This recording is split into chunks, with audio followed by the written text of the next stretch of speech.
Olá, uma boa tarde. A Igreja Católica convida no próximo dia 2 à celebração da memória dos fiéis defuntos. Um dia que pode ser de evocação de vida, mas também de saudade e, por isso, de alguma dor.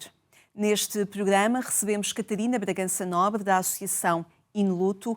Antes ainda de conhecermos esta organização, convido a olhar alguns acontecimentos que marcam a atualidade religiosa. Cari fratelli e sorelle, buongiorno.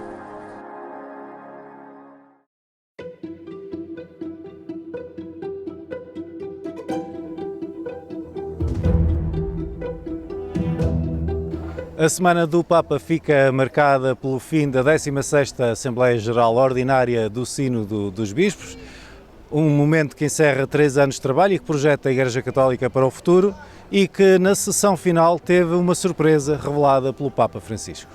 Non intendo pubblicare una esortazione apostolica, basta quello che abbiamo approvato. Nel documento ci sono già indicazioni molto concrete che possono essere di guida per la missione delle Chiese nei diversi continenti, nei diversi contesti. Per quanto lo metto subito a disposizione di tutti, per questo ho detto che sia pubblicato. Voglio così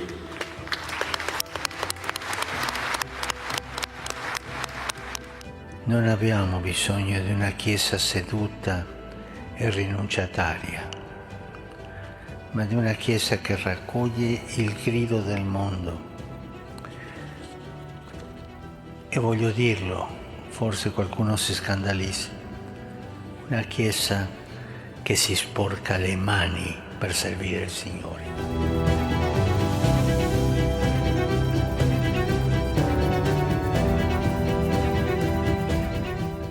O documento final desta Assembleia Sinodal tem gerado várias reações, algumas de satisfação, outras também de questionamento, tentar perceber que caminhos afinal vão ser percorridos no imediato.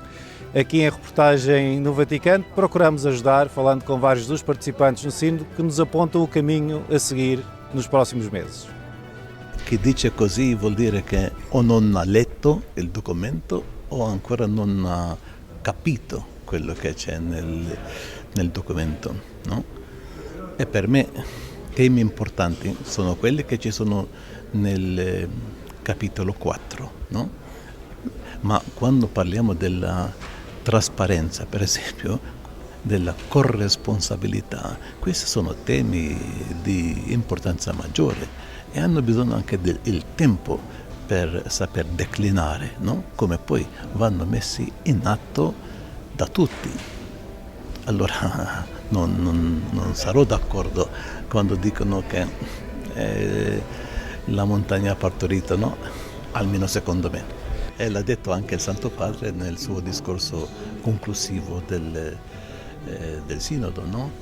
Che lui vuole proseguire con il discernimento su alcuni temi e responsabilità anche della segreteria insieme con i dicasteri della Curia per aiutarlo a tradurre, no? In scelte pastorali quello che l'Assemblea ha assegnato a lui. Io penso che l'esercizio continuo, l'esperienza più approfondita della sinodalità ci renderà capaci di pensare una modalità di partecipazione che sia davvero condivisa e non aspettando quella che è una decisione dall'alto che può essere data facilmente ma che in realtà dovrebbe far maturare invece un atteggiamento diverso, tutti responsabili di tutti in questa modalità della corresponsabilità differenziata. Non si vogliono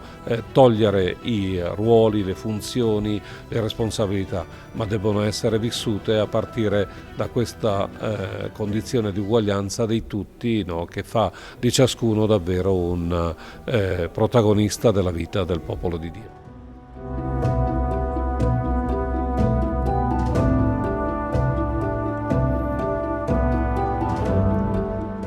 No final dos trabalhos, o Presidente da Conferência Episcopal Portuguesa manifestou a sua satisfação com aquilo que foi possível produzir depois destas 2 sessões sinodais e disse às comunidades católicas que o tempo é de construir caminhos novos.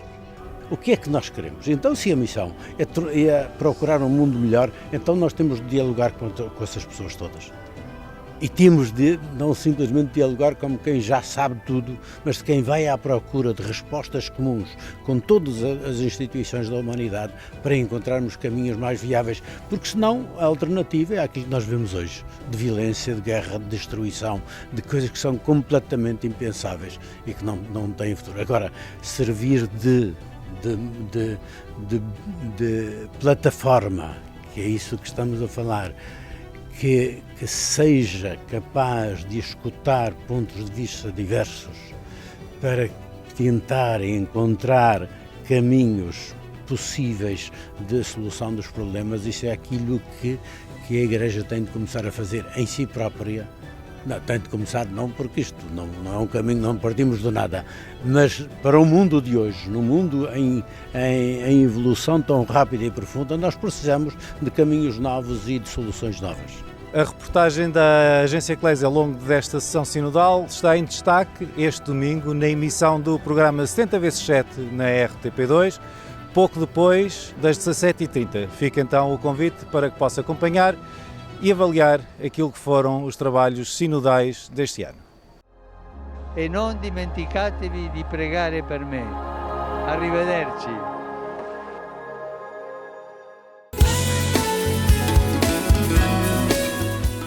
A Igreja Católica em Portugal vai celebrar a Semana de Oração pelos Seminários 2024 de 3 a 10 de novembro.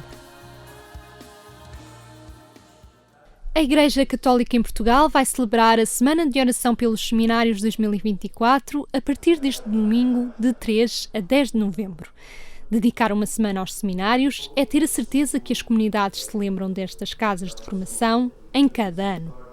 Convencionar uma semana de oração pelos seminários cesanos é termos também a certeza que, pelo menos durante uma semana, durante o ano, as comunidades se lembram dos seminários e, portanto, a intencionalidade vai nesse sentido. Mas mais do que o rezar, também é uma provocação, de certo modo vocacional, no propor também o ser sacerdote nos dias que correm. Portanto, além da oração, e por isso confiamos na eficácia também da oração, mas temos também é que nos provocar mutuamente, a nível institucional e passando pelas comunidades, pelas famílias e cada um também pessoalmente. E, portanto, para gerar também essa provocação, nós escolhemos um lema e fazemos uma proposta também para essa mesma semana que possa inquietar, que possa, de facto, interrogar e que possa implicar a todos, que todos se reconheçam também como agentes desta questão dos seminários, e não apenas aqueles que lá vivem. Que posso eu esperar? Uma frase do livro bíblico dos Salmos foi o lema escolhido pela Comissão Episcopal das Vocações e Ministérios dos Bispos em Portugal para a Semana de Oração pelos Seminários 2024. Foi uma seleção que fizemos, o Salmo 39, exatamente nesta provocação pessoal. Que possa esperar também o que é que cada um espera daquilo que devem ser os seminários e, sobretudo, o que é que cada um espera também da formação e do tipo de sacerdote que nós precisamos, tendo em conta a realidade que vivemos, a Igreja e a própria sociedade. Uma espera que não é passiva e que é alimentada também na esperança. Não é o esperar de braços cruzados, não é daquele que está a aguardar que as coisas aconteçam, mas é sobretudo aquele que alimenta uma esperança também. E por isso é alimentar a esperança nas comunidades, nas famílias, em cada um pessoalmente, para que também possam agir e atuar em relação a esta questão dos seminários. Por outro lado, é também aqueles que são já agentes, que também possam alimentar a esperança em alguns jovens que possam pôr essa possibilidade. O presidente da Comissão Episcopal das Vocações e Ministérios, na mensagem para a Semana de Oração pelos Seminários, incentiva a explorar novos formatos, novos acompanhamentos, novas possibilidades. Há um futuro novo para um tempo novo. Eu também não conheço os caminhos. Agora nós já temos experiências feitas que estão esgotadas, que acabam por não dar resultado. E por isso essa proposta é exatamente no sentido de abrir novas possibilidades, com certeza, novos tipos de acompanhamento, novos tipos de formação Eu também sou formador no seminário, também vou reconhecendo isso. E, portanto, não é pelo facto de haver menos padres, menos seminários, menos candidatos, menos seminaristas que vamos parar ou que vamos esperar que as coisas aconteçam. A Comissão Episcopal das Vocações e Ministérios publicou no seu site, a sua página na internet, vários materiais dedicados à Semana de Oração pelos Seminários. Este ano, estes subsídios foram preparados para formadores dos seminários da Arquidiocese de Braga. Sendo os agentes diferentes, neste caso as dioceses diferentes também, com equipas diferentes, que pensam também os materiais de forma diferente, e portanto é uma forma também de alargar a própria criatividade, mas sobretudo aqueles a quem se devem destinar esses materiais. Sei lá, este ano fomos além daquilo que é a catequese, vai-se até aos professores de religião moral, vai-se mesmo até à família, casais,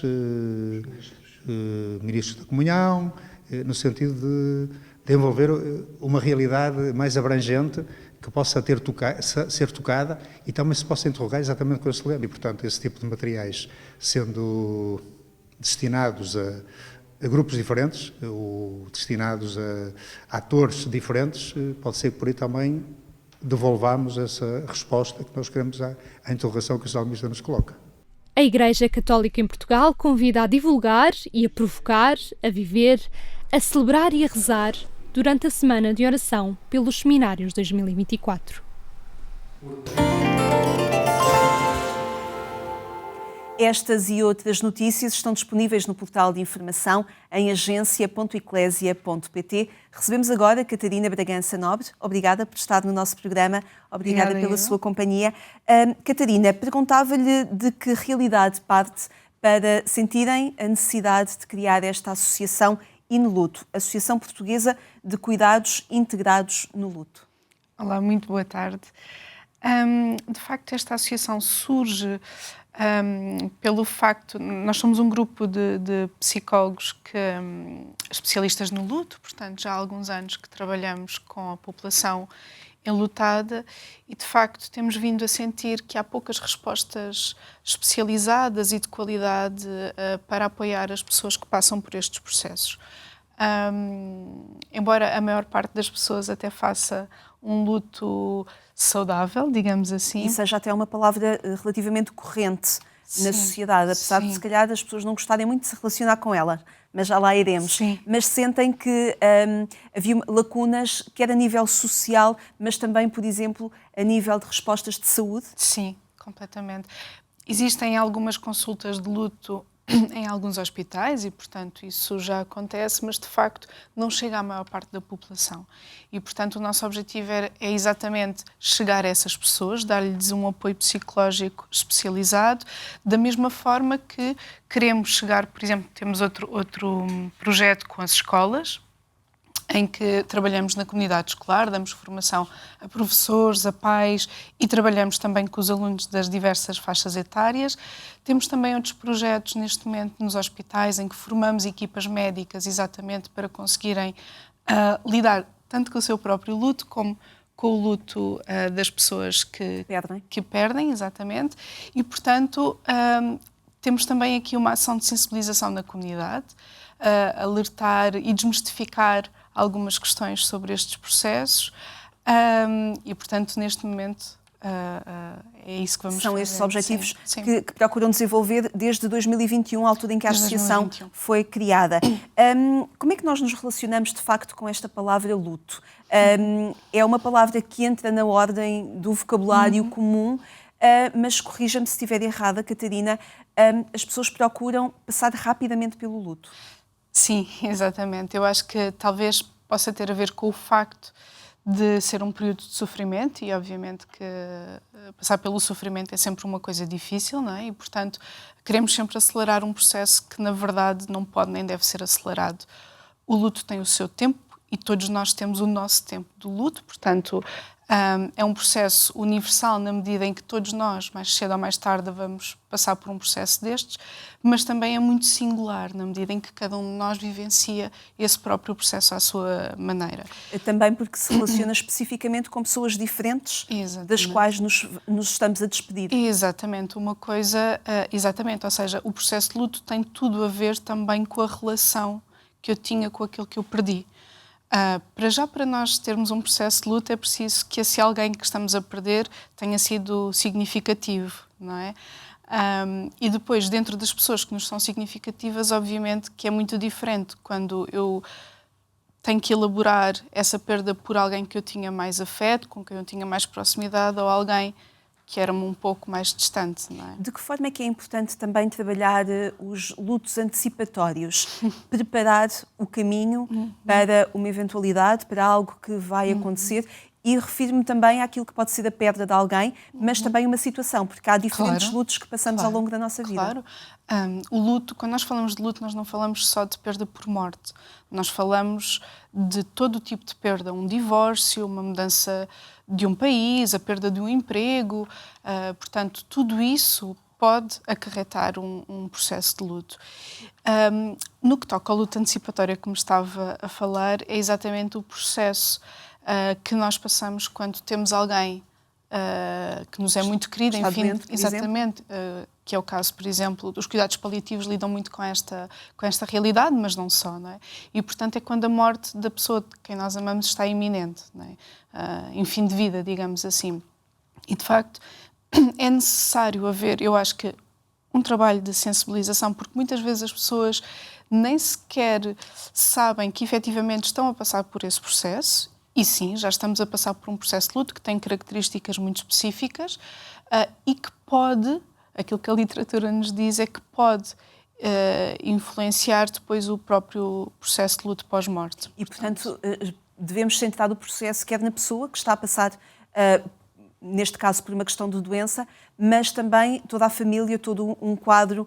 Quem diz família diz pessoas próximas. Portanto, o luto deve ser trabalhado, o luto antecipatório deve ser trabalhado nessas duas dimensões, na pessoa e no quadro, no contexto, no seu contexto social. Exatamente. Nós falamos de luto antecipatório quando falamos, eu sei que existem alguns autores que se calhar falam com outra terminologia, mas a mim faz mais sentido adaptar o conceito de luto antecipatório para as pessoas que se estão a preparar para a morte daqueles que amam, e falamos de luto preparatório quando se fala da minha própria morte, ou seja, quando eu estou num processo de fim de vida e tenho plena consciência de que não me resta muito mais tempo e, portanto, há esse luto preparatório. E sim, deve-se trabalhar nestas duas dimensões, sempre. O luto é global, não é? E, portanto, nós temos que sempre pensar de uma forma holística, e por isso é que aí no luto pensam exatamente neste tipo de resposta, porque embora neste momento nós sejamos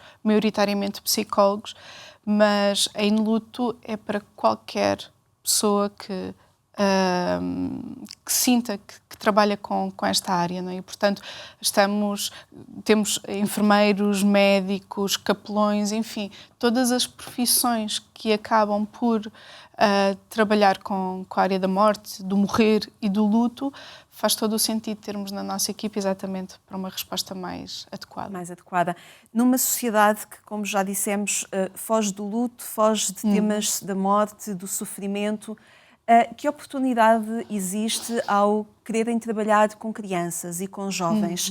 De alguma forma, procurando que estes temas sejam desmistificados, assumidos de forma diferente? É curioso porque trabalhar com as crianças nem sempre é mais difícil do que trabalhar com os adultos. Se calhar pela nossa experiência até é o contrário. Porque quando nós falamos de luto, nós vamos invariavelmente estar a falar sobre crianças, sobre a morte. E isto tem muito de questões culturais também, não é? A forma como nós em Portugal encaramos a morte é um assunto tabu. Muitas vezes nós não queremos falar disso e a verdade é que exatamente por isso muitas vezes estamos muito impreparados para quando vivenciamos e experienciamos o processo. E as crianças estão mais disponíveis? É isso, é porque as crianças não estão tão cristalizadas naquilo que são as crenças sobre a morte e sobre o morrer. Então nós temos uma oportunidade fantástica de desmistificar alguns conceitos, de falar abertamente sobre os temas, porque elas têm essa flexibilidade mental, têm muita curiosidade também, não é? E, portanto, acaba por ser um trabalho muito bonito. Passa, sobretudo, sim, por desmistificar algumas questões do processo, passa também por apoiar aquelas crianças que acabam por ser sinalizadas nesses processos e que se considera que é pertinente um apoio psicológico mais individual e, portanto, este tem sido o trabalho que é feito nas escolas. De alguma forma estão também a reposicionar as questões de saúde mental na sociedade. Exatamente, exatamente.